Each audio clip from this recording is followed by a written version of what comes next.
ഉപരിപഠനം സ്വപ്നം കാണുന്ന മലയാളി വിദ്യാർത്ഥികൾക്കും മക്കളെ ലക്ഷങ്ങൾ മുടക്കി UK അയക്കാൻ തയ്യാറെടുക്കുന്ന രക്ഷിതാക്കൾക്കും കനത്ത സാമ്പത്തിക ആഘാതം സൃഷ്ടിച്ചുകൊണ്ട് UK വിദ്യാഭ്യാസ ഇമിഗ്രേഷൻ നയങ്ങളിൽ നിർണായക ഭേദഗതികൾ പ്രാബല്യത്തിൽ വരികയാണ്.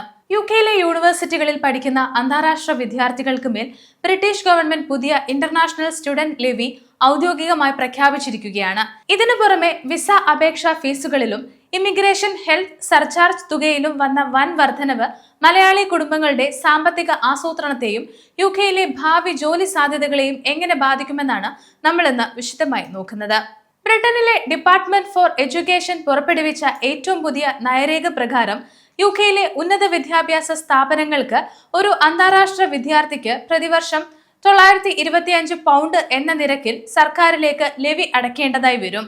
ഔദ്യോഗികമായി ഈ തുക യൂണിവേഴ്സിറ്റികളാണ് അടയ്ക്കുന്നതെങ്കിലും UK പ്രമുഖ വിദ്യാഭ്യാസ വിദഗ്ധരുടെയും സംഘടനകളുടെയും വിലയിരുത്തൽ അനുസരിച്ച് യൂണിവേഴ്സിറ്റികൾ ഈ അധിക സാമ്പത്തിക ബാധ്യത അന്താരാഷ്ട്ര വിദ്യാർത്ഥികളുടെ ട്യൂഷൻ ഫീസിലേക്ക് നേരിട്ട് വകയിരുത്താനാണ് സാധ്യത. നിലവിൽ തന്നെ യൂറോപ്യൻ യൂണിയന് പുറത്തുള്ള വിദ്യാർത്ഥികൾക്ക് UK വൻതുക ട്യൂഷൻ ഫീസ് ഉള്ളപ്പോൾ ഈ ലെവി കൂടി നിലവിൽ വരുന്നതോടെ ഓരോ വർഷവും ട്യൂഷൻ ഫീസിൽ വൻ വർധനവ് ഉണ്ടായേക്കാം. ഇത് മലയാളി വിദ്യാർത്ഥികളുടെ ആകെ പഠന ചെലവിൽ ലക്ഷക്കണക്കിന് രൂപയുടെ അധിക ബാധ്യതയാണ് വരുത്തിവെക്കുന്നത്.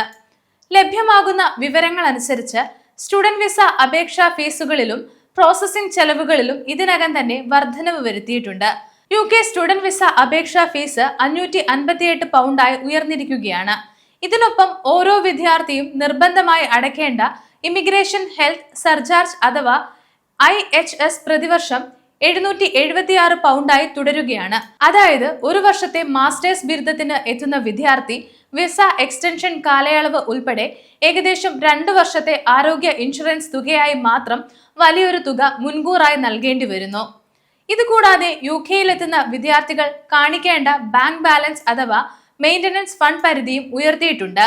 ലണ്ടൻ നഗരത്തിനുള്ളിൽ പഠിക്കുന്നവർ പ്രതിമാസം 1483 പൗണ്ട് വീതവും ലണ്ടന് പുറത്തുള്ള സർവകലാശാലയിൽ പഠിക്കുന്നവർ പ്രതിമാസം 1136 പൗണ്ട് വീതവും 9 മാസത്തേക്ക് കയ്യിൽ കാണിക്കേണ്ടതുണ്ട്. പഠനം പൂർത്തിയാക്കിയ ശേഷം UK തങ്ങി ജോലി ചെയ്യാനുള്ള graduate route post study work വിസയുടെ ഫീസും 937 പൗണ്ടായി ഉയർത്തിയിട്ടുണ്ട്.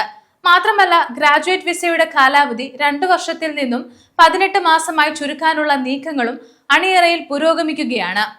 നിലവിൽ റിസർച്ച് PhD വിദ്യാർത്ഥികൾക്കൊഴികെ സാധാരണ മാസ്റ്റേഴ്സ് വിദ്യാർത്ഥികൾക്ക് ഡിപ്പെൻഡന്റ് വിസയിൽ പങ്കാളിയെയോ കുടുംബാംഗത്തെയോ ഒപ്പം കൊണ്ടുവരാൻ സാധിക്കില്ലെന്ന കർശന നിയമം നിലനിൽക്കുന്ന പശ്ചാത്തലത്തിൽ ഉയർന്ന വിസ ഫീസും കുറഞ്ഞ വർക്ക് പെർമിറ്റ് കാലാവധിയും UK തൊഴിൽ സാധ്യതകളെ സങ്കീർണമാക്കുന്നു.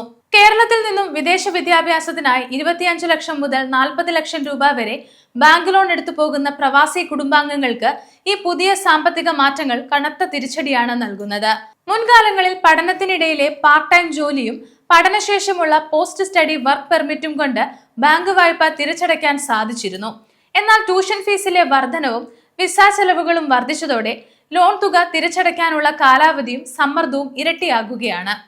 UK നിലവിലെ IT, ഹെൽത്ത് കെയർ, ബിസിനസ് മേഖലകളിൽ ജോലി ഒഴിവുകളിലേക്ക് സ്കിൽഡ് വർക്കർ വിസ സ്പോൺസർഷിപ്പ് നേടുക എന്നത് തന്നെയാണ് ഏറ്റവും സുരക്ഷിതമായ വഴി. ഈ സാഹചര്യത്തിൽ UK ഉപരിപഠനം ലക്ഷ്യമിടുന്ന മലയാളി വിദ്യാർത്ഥികൾ ചില പ്രധാന മുൻകരുതലുകൾ എടുക്കേണ്ടതുണ്ട്. ഒന്നാമതായി സർവകലാശാലകൾ നൽകുന്ന CAS അതായത് confirmation of acceptance for studies ലെറ്ററുകൾ കൈപ്പറ്റുന്നതിന് മുൻപ് യഥാർത്ഥ ട്യൂഷൻ ഫീസും അതിൽ അടങ്ങിയിരിക്കുന്ന അധിക ചാർജുകളും കൃത്യമായി വായിച്ച് മനസ്സിലാക്കുക. രണ്ടാമതായി സ്റ്റുഡന്റ് വിസ അപേക്ഷ സമർപ്പിക്കുമ്പോൾ IHS ഫീസും മെയിന്റനൻസ് ഫണ്ടും കൃത്യമായി അക്കൗണ്ടുകളിൽ 28 ദിവസം മുമ്പ് തന്നെ നിക്ഷേപിച്ച് ആവശ്യമായ രേഖകൾ ഉറപ്പുവരുത്തുക. മൂന്നാമതായി പഠനം പൂർത്തിയാക്കുന്ന മുറയ്ക്ക് തന്നെ UK സ്കിൽഡ് വർക്കർ വിസ നൽകുന്ന തൊഴിലുടമകളെ കണ്ടെത്താനും ഇമിഗ്രേഷൻ നിയമങ്ങളിലെ മാറ്റങ്ങൾക്കനുസരിച്ച് തങ്ങളുടെ കരിയർ പ്ലാൻ ചേഞ്ച് ചെയ്യാനും ശ്രദ്ധിക്കുക.